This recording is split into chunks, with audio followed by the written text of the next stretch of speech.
All right, so you're getting ready for an animal care attendant interview, huh? Well, get ready to impress because we're diving deep into common interview questions today. And we're using RoleCatcher's Animal Care Attendant, the complete career interview guide. So yeah, we're coming with the good stuff. What's really interesting about these interview questions is it's not just about knowing the right answers. They want to see that sparkle in your eye when you talk about working with animals. Totally. Let's jump right into a question that tends to trip people up. It's on page 47 of the guide. Can you describe a time when you had to handle a difficult animal or situation? Sounds kind of simple, but there's a lot interviewers can pick up on from your answer. You're absolutely right. They're listening for how you solve problems, your patience, how you stay calm under pressure, all of that. This is where that STAR method role catcher talks about. That can be really helpful. A lifesaver. Maybe for us. Not so much for the dog who nipped me that one time. But yeah, okay, I see your point. The STAR method keeps your story structured and on track, right? Exactly. Situation, task, action, result. Keeps you from rambling and makes sure you hit all the important stuff. Like instead of just saying, oh, I'm good with scared Which, animals. let's be real, we've all totally done that. Right. Instead, you could say something like, while volunteering at the local shelter, a dog arrived who was terrified of people, wouldn't even come out of his kennel. Oh, poor thing. Right. My task was to gain his trust. I started by sitting quietly outside his kennel, talking softly and tossing treats in. Eventually, he came closer and even let me pet him. See, that shows initiative, which the guide actually mentions how important that is, especially in a busy shelter where you might not always have someone telling you what to do every second. It shows you can think on your feet. Take Yeah. action when it's needed. Okay, speaking of action, let's look at another question. This one's from page 62. How do you ensure the safety and well-being of the animals under your care? That one seems pretty straightforward. It might seem that way, yeah. But interviewers, they want more than just a list of rules you follow. They want to know you understand animal behavior. You're thinking proactively about safety. Okay, so paint me a picture. What would a really good answer sound like for this one? Well, strong answer might be something like, I'm very careful about following all the safety rules, of course, like wearing the right gear, using proper handling techniques, and always watching out for anything that could be dangerous. Like so. But it's not just about following the rules, it's about knowing how to make the environment safe and calm for the animals. Oh, I like that. So I'm also paying close attention to their body language. I know when to give them space, and I make sure their enclosures are both secure and also stimulating for them. That shows you're going above and beyond. It's not just checking boxes. And it really highlights that link between safety protocols and making sure the animals are happy and healthy too. Exactly. Shows a deeper understanding of the job, which is what you want to get across in an interview. Now, I got to ask about this one. This would make me nervous. Can you describe a time when you had to handle a conflict with a coworker or supervisor, especially when it involved different opinions about animal care? That's on page 81, and that feels like a curveball for sure. It's definitely meant to see how you navigate those tricky situations with people. The key here is stay neutral. Don't throw anyone under the bus. Instead, focus on how you really listened to their perspective, even if you didn't agree, found some common ground, and ultimately put the animal's needs first. So it's less about saying I was right and they were wrong, and more about finding a way to move forward that's best for the animal. Exactly. And this is where RoleCatcher's AI feedback can be super helpful. You can actually record yourself answering a question like this, and the AI will analyze your tone of voice to make sure you sound respectful and like you're willing to work with others. That's pretty cool. I think I'd probably sound super stressed out if I was telling this story about a conflict. So having that feedback would honestly calm my nerves. It's a great tool, yeah. Helps you make sure you're putting your best foot forward. All right, listeners, time for a little homework. Think back on your own experiences. Have you ever had a disagreement about an animal's care? How'd you approach it? Jot those experiences down because they are pure gold when it comes to showing off those conflict resolution skills. You know, one thing I really appreciate about this career guide is it doesn't just tell you what interviewers are looking for. It gives you actual tools to help you stand out. Yeah, it's like having a cheat sheet to ace the interview. Oh, And speaking of cheat sheets, let's talk about a question from page 32. This one feels like a real slam dunk. What are your greatest strengths when it comes to working with animals, and how have you developed these strengths over time? I love this one. this is your chance to really shine. Highlight those qualities that make you uniquely you and perfect for this kind of work. It's not just about knowing how to clean a kennel, it's about that heart connection you have with animals. It's showing them you're not just there to clock in and out, You're there because you truly care about animals. Right. Think back to those times you were in your element, working with animals. Maybe you have this knack for calming down a super anxious pet. Or maybe you're a natural at training and enrichment. Whatever it is, be specific. Don't just say, oh, I'm patient.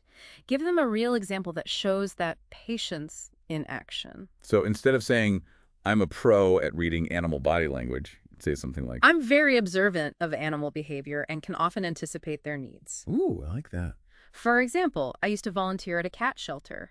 I learned to recognize those subtle signs of stress in cats, like ears flattened back or their tail twitching back and forth. Oh yeah, those are telltale signs. So I could step in and create a calmer environment for them before things escalated. That not only shows off your strength, but it ties it back to a real experience, which makes it so much more powerful. Exactly. And don't be afraid to talk about how you've honed those strengths over time. Maybe you took some training courses or learned through hands-on experience. Whatever it is, it tells them you're all about learning and growing. Okay, now for the flip side. We've talked strengths. Let's talk about the question that makes everyone nervous. Page 53 of the Career Guide tackles this one head on. What are some of your weaknesses when it comes to working with animals? Ugh, this is the worst. I know, right? It can feel like a trap, but it's actually a chance to show self-awareness that you're always striving to improve. Be honest here, but be strategic about it too. So maybe don't say, I burst into tears every time I see a sad puppy, although full disclosure, same. Right. Maybe skip the super emotional stuff. Instead, talk about a skill or an area where you're genuinely working to improve. The Career Guide has a great example. You could say something like, I sometimes struggle to ask for help, even when I'm feeling overwhelmed. I'm working on that by communicating more openly with my team and not being afraid to ask for support when I need it. I love that example because it acknowledges a real weakness but spins it in a positive light. You're not perfect, but hey, you're working on it. And it actually highlights your teamwork skills, too. It shows that you understand it takes a village, especially in a busy environment like animal care. Which, by the way, the Career Guide really emphasizes how important teamwork is in this field. They even have a whole section on it, with examples of how different roles in an animal care facility all need to work together seamlessly. Speaking of teamwork, let's look at a question from page 78 that dives right into that. Can you provide an example of a time when you had to work effectively as part of a team to achieve a common goal related to animal care? All right, so for this one, we're digging deep into those past experiences. What are some situations where teamwork was absolutely essential to success? Think about those moments where you had to collaborate with others to overcome a challenge or achieve a win for the animals. It could be anything from putting together a fundraising event to working together to care for an animal with unique needs. And this is where those volunteer experiences or even personal projects you've done can really come in handy. Absolutely. The important thing is to emphasize your ability to communicate effectively, really listen to your teammates, and bring your own skills to the table to achieve that shared goal. So instead of that old, I'm a team player line, you'd say something more like, During my time volunteering at the Wildlife Rehabilitation Center, we had this baby owl come in with a broken wing, and I worked really closely with the veterinarian and other volunteers to put together a whole care plan for that owl. oh, I love owls. Tell me more. This involved giving him medication, of course, but also physical therapy, creating a safe and stimulating environment for him to heal. Oh, yeah, I bet that was so rewarding. And it was amazing to see how our teamwork helped that owl regain his strength, and then eventually we got to release him back into the wild. That's such a great story. It really paints that picture of your teamwork skills in action. And who doesn't love a good owl rescue? Plus, it shows you understand that animal care is truly a team effort. You know, going back to something you mentioned earlier about feeling nervous, remember, nerves are totally normal in interviews. Being prepared is the best antidote. That's what this whole deep dive is for. And speaking of being prepared, RoleCatcher's AI can be a total game changer in that department. For sure. Their platform analyzes your practice answers, gives you personalized feedback, like if you need to give more detail or restructure your answers, even if you need to sound a bit more enthusiastic. It's like having a personal interview coach in your pocket. Okay, listeners, we've covered a lot of ground here, but don't worry, we've got even more expert advice and insights from RoleCatcher coming up in part 3 of this deep dive. Stay tuned. Welcome back for the final part of our Animal Care Attendant interview prep. We're about to tackle some questions that really get to the heart of why you're drawn to this career path. What lights that fire in your belly? These are the questions where you can really let your passion shine through, make a memorable impression. Okay, let's dive into this one from page 92 of the Career Guide. Why are you passionate about working with animals, specifically in this role? This feels like they're asking you to bare your soul a little. Yeah, it's about sharing your why. What speaks to you about animals and this line of work? The guide talks about thinking back to your earliest memories with animals. What drew you to them?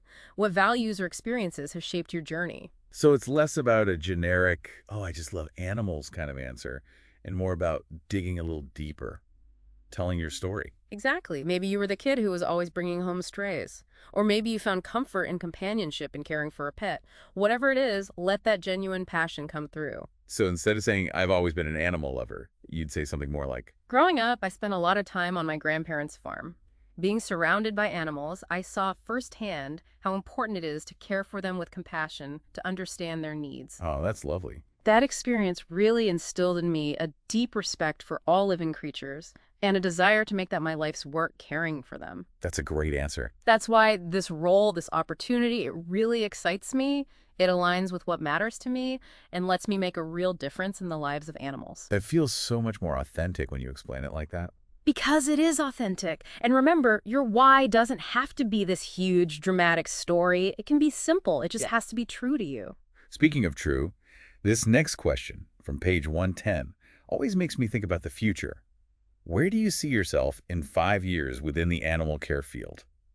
That feels like a lot of pressure to have it all figured out. It's not about having a super detailed plan, though. It's more about showing that you're excited to grow, that you're curious about different paths you could take in this field.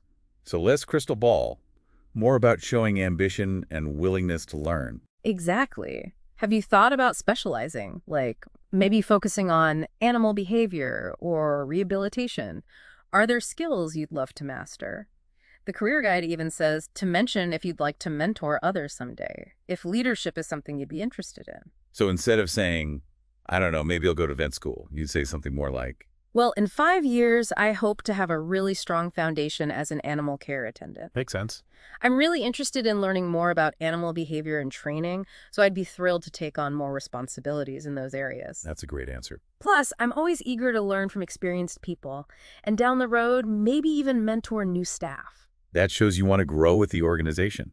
It even subtly hints that you're interested in them specifically if they offer mentorship. That's smart. It's about connecting your goals with what they offer. This has been such a helpful deep dive. I feel so much more prepared for my next animal care interview. Any final words of wisdom for our listeners as they get ready to put themselves out there? You've got this, seriously.